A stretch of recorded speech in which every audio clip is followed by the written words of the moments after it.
જય શ્રી કૃષ્ણ મિત્રો, આપ જોઈ રહ્યા છો આપની ચેનલ યુટ્યુબમાં. આપ સૌનું સ્વાગત છે. મિત્રો, તમે જાણો છો પત્નીના પહેલાં પતિની મૃત્યુ શા માટે થઈ જાય છે? અને આપણે એમ પણ કહી શકીએ કે પુરુષની તુલનામાં સ્ત્રી વધારે શા માટે જીવે છે? ઘણીવાર આ સવાલ આપણા દરેકના મગજમાં આવતો હોય છે કે પતિની મૃત્યુ થઈ ગયા પછી મહિલા ઘણા લાંબા સમય સુધી જીવે છે. અને આ વાતની ખાતરી કરવા માટે તમે પોતે જ તમારા આસપાસના લોકોના વિસ્તારમાં જઈને જોઈ શકો છો અને ખાતરી કરી શકો છો કે કઈ મહિલા વધારે જીવે છે અથવા તો કઈ મહિલા છે જેના પતિની મૃત્યુ થઈ ગઈ છે અને તે હજી પણ જીવે છે. તો ફ્રેન્ડ્સ, આજે આપણે આ વિડીયો દ્વારા જાણીશું કે શા માટે પતિ કરતાં પત્ની વધારે જીવે છે.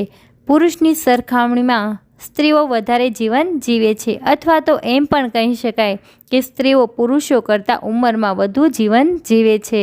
આ વાતનું કારણ જે પણ કંઈ હોય તે પરંતુ સત્ય હકીકત છે અને તમારે આ વાતને સાચી રીતે સમજી પણ લેવી જોઈએ.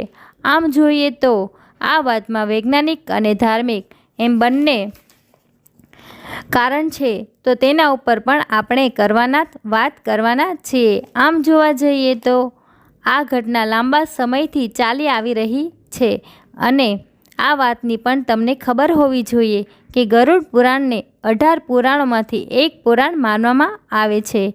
ગરુડ પુરાણમાં મૃત્યુ પછી જીવાત્માનું શું થાય છે તેનું વર્ણન જોવા મળે છે. જેમ કે ઉપર રહીને મનુષ્યએ જે પ્રકારના કર્મના કાર્યો કર્યા હોય એ પ્રકારે ગરુડ પુરાણમાં તેને જે સજાઓ મળવાની હોય છે કે જે દંડ મળવાના હોય છે તેનું વર્ણન આ ગરુડ પુરાણમાં જોવા મળે છે. જેવી રીતે કોઈ મનુષ્ય જો ધરતી ઉપર રહીને જો કોઈ સારા કર્મના કાર્યો કર્યા હશે તો તેણે તે પ્રકારના સ્વર્ગ અને નરકના અનુભવની યાત્રાઓ ભોગવવી પડશે અને મૃત્યુ પછી તેને અલગ અલગ પ્રકારની યોનિઓમાં જન્મ મળે છે.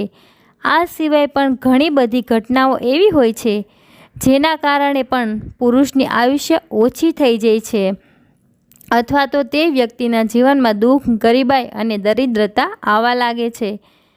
ગરુડ પુરાણમાં સ્પષ્ટપણે જણાવવામાં આવ્યું છે કે કયા કાર્યો કરવાથી મનુષ્યની આયુષ્ય ઓછી થઈ જાય છે અને એ વાત પણ સ્પષ્ટ રીતે બતાવવામાં આવી છે કે પત્ની કયા કાર્ય કરે છે જેના કારણે તેના પતિની મૃત્યુ ખૂબ જ ઝડપથી થઈ જાય છે.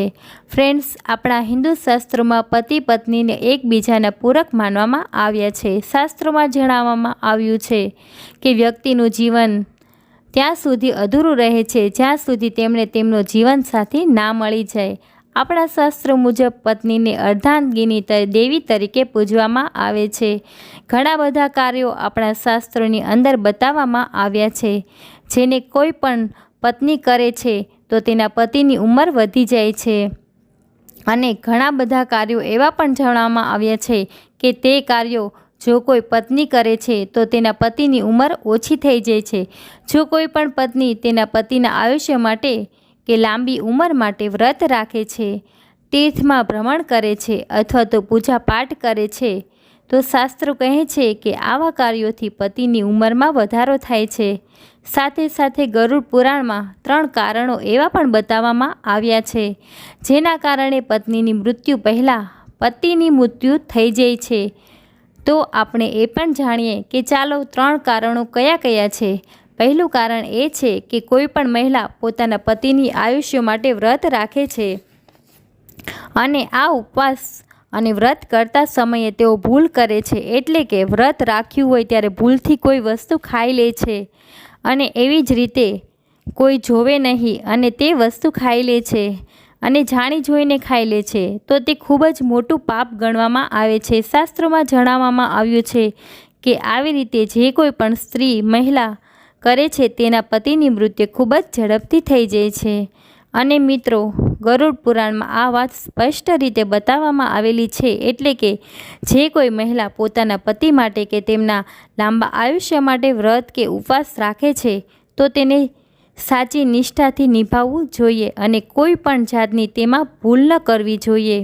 આ યુગમાં ઘણી મહિલાઓ એવી છે જે પોતાના પતિની સામે ખોટું બોલે છે, જૂઠું બોલે છે અને ખરાબ શબ્દ બોલે છે, ખોટી કસમ આપે છે અને ભવિષ્યમાં આવા કારણોથી સંબંધ તૂટી જતો હોય છે. ગરુડ પુરાણમાં એ પણ બતાવવામાં આવ્યું છે કે જે કોઈ મહિલા વારંવાર આવું કરે છે કે વારંવાર ખોટું બોલે છે તો તેના પતિની મૃત્યુ ખૂબ જ ઝડપથી થઈ જાય છે. આપના શાસ્ત્રોમાં જેવી રીતે સ્ત્રીઓ અર્ધાંગિનીમાં કહેવામાં આવી છે એવી જ રીતે પતિને પણ પતિ પરમેશ્વર ગણવામાં આવ્યો છે. જે કોઈ સ્ત્રી માંસ ખાય છે તો તેના પતિની પણ મૃત્યુ ઝડપથી થઈ જાય છે. ગુરુવારના દિવસે કોઈ પણ પત્નીએ પોતાના વાળ ન ધોવા જોઈએ અને આવું કરવાથી પણ પતિની આયુષ્ય ઓછી થવા લાગે છે. અથવા તો પત્ની માસિક ધર્મમાં હોય તે સમયે પૂજા અર્ચના કરવા લાગે છે, તુલસીને જળ ચડાવે છે, તો આવા કાર્યથી પણ માતા તુલસી નારાજ થાય છે અને આવી સ્ત્રીના પતિની આયુષ્ય ઓછી થવા લાગી છે. ગરુડ પુરાણમાં આવી બધી જ વાતો જણાવવામાં આવી છે અને જે સ્ત્રી આવા કાર્યો કરતી હોય છે તેના પતિની મૃત્યુ ખૂબ જ ઝડપથી થઈ જાય છે. તો દરેકે વ્યક્તિએ આ વાતોનું ખાસ ધ્યાન રાખવું જોઈએ. જો તમને આજનો આ વિડીયો પસંદ આવ્યો હોય તો લાઇક, શેર અને કોમેન્ટમાં જય શ્રી કૃષ્ણ લખવાનું ભૂલતા નહીં અને હા, ચેનલને સબસ્ક્રાઈબ કરવાનું ભૂલતા નહીં, જેથી આવનારા બધા જ વિડીયો તુરંત આપ સુધી પહોંચે. જય શ્રી કૃષ્ણ મિત્રો, મળીશું આવા જ નવા વિડીયો સાથે.